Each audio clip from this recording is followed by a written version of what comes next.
Como introducción, vamos a hablar acerca de lo que es un traumatismo torácico y una contusión pulmonar.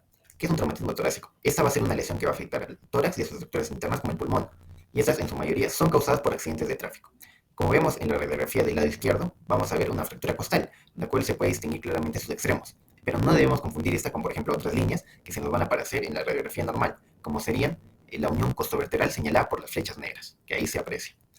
Luego, una contusión pulmonar va a ser básicamente una lesión del parénquima pulmonar causada por un traumatismo torácico cerrado, que esta produce una hemorragia y una acumulación de líquido dentro de los alvéolos. Como vemos en la tomografía computarizada del lado derecho, vamos a ver que la flecha azul señala una fractura costal, mientras que la flecha roja va a señalar lo que sería una contusión pulmonar, básicamente una hemorragia ocurrida dentro del pulmón producto de un traumatismo torácico. Nuestro caso clínico se trata de un varón de 23 años, el cual ingresó politraumatizado en coma e inestable. A la clínica se descubrieron hematomas, deformidad torácica derecha, disminución de la expansión y la entrada de aire, a la percusión y personalidad. El diagnóstico fue de un neumotórax derecho. El manejo se realizó mediante un drenaje torácico con una radiografía de tórax de control. En la radiografía del paciente, lo que se pudo evidenciar es una línea radiolúcida transparente, la cual delimita el borde cardíaco derecho y el lado derecho del contorno mediastínico, lo cual eleva el neumomediastino de la pleura mediastínica.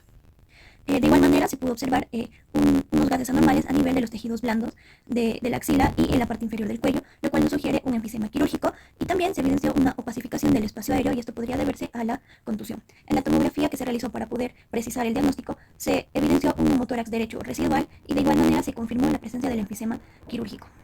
Otro hallazgo que se puede encontrar en pacientes que presentan traumatismo torácico es un traumatismo aórtico. En la radiografía se puede observar una pérdida del contorno del callado aórtico, y esto debido a la presencia de sangre o dilatación, lo cual borra los límites del callado.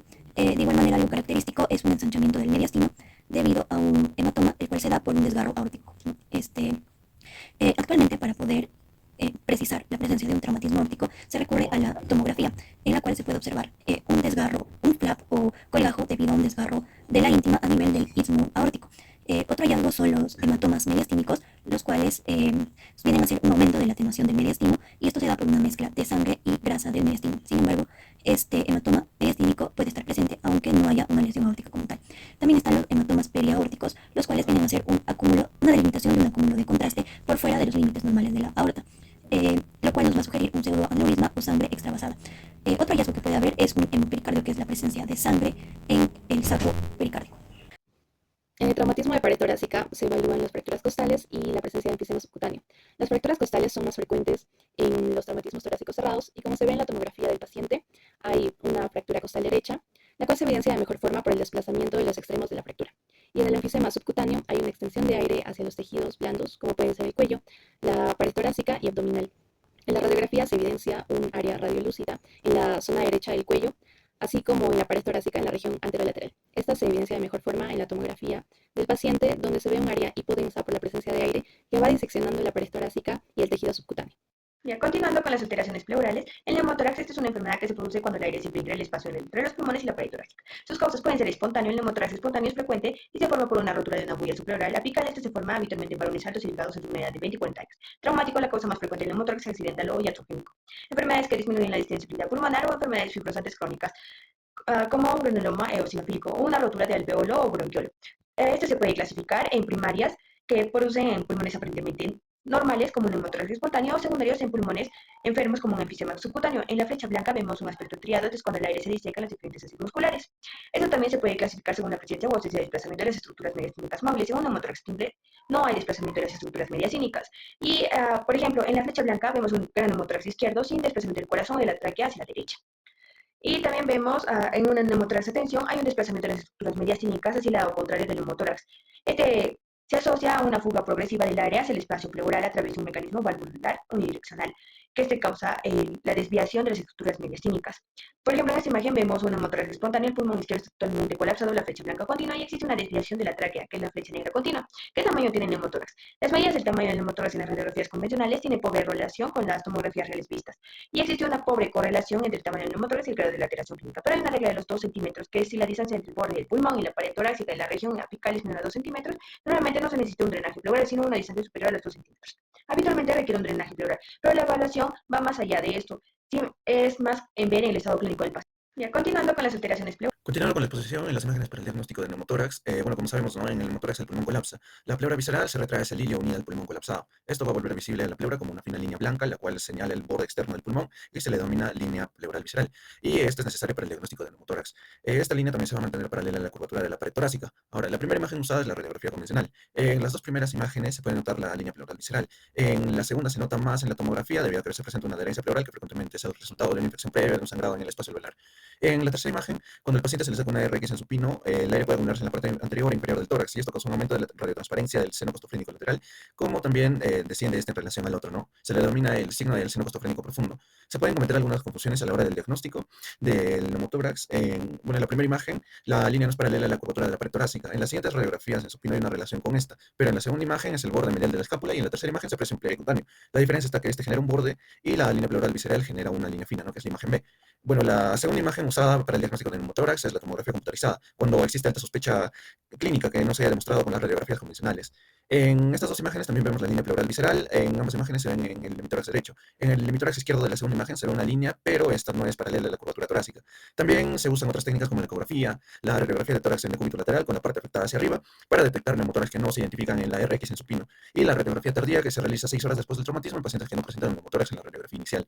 Estos pueden generar un neumotórax traumático tardío, es por eso que se les hace 6 horas después. La contusión pulmonar es la lesión más frecuente en un traumatismo torácico y puede confundirse con una neumonía o aspiración, pero las contusiones no tienen broncogramas aéreos. Además, estas suelen localizarse en la periferia, en la zona de máximo impacto, y solo estarán presentes entre las primeras 6 a 72 horas después del traumatismo torácico.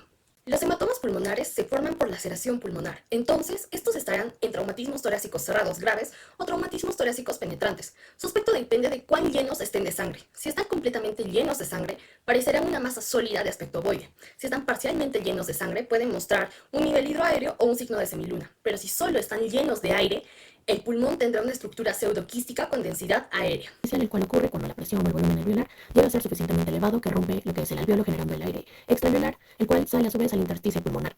Este aire extraalveolar se va a desplazar a lo largo de lo que es el tramo broncovascular, rodeando estructuras como en esta tomografía que vendrían a ser las arterias pulmonares, y a su vez este aire en el tejido conectivo perivascular va a formar lo que son acúmulos quísticos que van a avanzar retrógradamente hacia lo que es el ilio, facilitando así su diseminación a otros espacios como es al mediastino generando lo que es el neumomediastino, al tejido subcutáneo generando lo que es el enfisema subcutáneo y al espacio pleural que también se puede ver en esta tomografía generando lo que es el neumotórax. A su vez tenemos lo que es el enfisema subcutáneo, que en este caso se produce por la diseminación de aire hacia lo que son los tejidos subcutáneos. Este aire se va a desplazar a lo largo de lo que son los haces musculares, dando este patrón o este aspecto de estriado en forma de peine en la radiografía. Y a pesar que esta imagen radiográfica es bastante llamativa, en la mayoría de casos no ocasiona lo que son repercusiones clínicas importantes. Bueno, en primer lugar, el neumomediastino va a ser aire que va a entrar en lo que es el espacio mediastínico debido a causas como una rotura alveolar, un traumatismo penetrante o lo que es una perforación de una víscera con aire, como puede ser el caso del esófago o el tronco traqueobronquial. Y este puede seguir a zonas como son el cuello y el tejido subcutáneo. Hablando de la ruptura esofágica, este se va a deber a una presión intraesofágica por lo que son vómitos o arcadas. Y por el otro lado, las rupturas del árbol traqueobronquial se va a deber a, o va a ser secundario a lo que es un traumatismo significativo o iatrogénico, como no son en ventilaciones mecánicas o procedimientos endoscópicos. Hablando de los hallazgos radiológicos, va a haber una radiotransparencia lineal que va a ser paralela a lo que es la silueta cardíaca izquierda, como se puede ver en la imagen, en la línea, en la flecha amarilla. Y en segundo lugar tenemos lo que es el aire en rayas que va a delinear los grandes vasos y se va a extender por encima de las raíces de estos, ¿no? Además de eso vamos a tener bandas lineales de aire que van a ser paralelas a la columna y que van a redondear a lo que es la tráquea y el esófago. Y finalmente el signo más importante, que es el signo del diafragma continuo, que va a ser un delineado de la parte central del diafragma por debajo del corazón, que va a marcar la superficie superior de lo que es el diafragma y que se va a extender de un extremo a otro de lo que es el tórax. Neumopericardio va a estar relacionado habitualmente a lo que es una lesión penetrante directo al pericardio, que va a deber ser causas ya sea iatrogénicas como una cirugía cardíaca o accidentales por un traumatismo penetrante. Asimismo, el neumopericardio es más frecuente en niños, sobre todo en neonatos que va a aparecer con la enfermedad de la membrana y el hilo. Hablando de los hallazgos radiológicos, a diferencia del neumomediastino, va a presentar una radiotransferencia continua que va a rodear el corazón y que no se va a extender más arriba de las raíces de los grandes vasos, a diferencia del neumomediastino. Y así también el aire se va a contener completamente dentro del pericardio, a diferencia de lo que es el neumomediastino. En conclusión, cuando vemos un traumatismo de tórax, lo más importante al mirar una tomografía o una radiografía de tórax es identificar los hallazgos que ponen en riesgo la vida del paciente. Primero hay que revisar la aorta y la pared torácica en busca de una ruptura aórtica o de múltiples fracturas costales, porque pueden ser muy graves. Luego de ello podemos fijarnos en las alteraciones de la pleura, especialmente en el neumotórax, ya que en estas imágenes se puede ver la falta de la trama pulmonar y se nota el borde de la pleura. También hay que mirar el parénquima pulmonar, diferenciando una contusión que aparece como una opacidad difusa de una laceración que puede formar cavidades y otras complicaciones como el enfisema, el neumomediastino o el neumopericardio, que necesariamente necesitan una correlación clínica. En resumen, las imágenes no solo van a ser importantes para confirmar el diagnóstico, sino que nos van a guiar qué hacer rápidamente. Lo más importante es entrenar al ojo para reconocer un hemotórax de una contusión o unas lesiones vasculares, porque de eso depende mucho la supervivencia del paciente.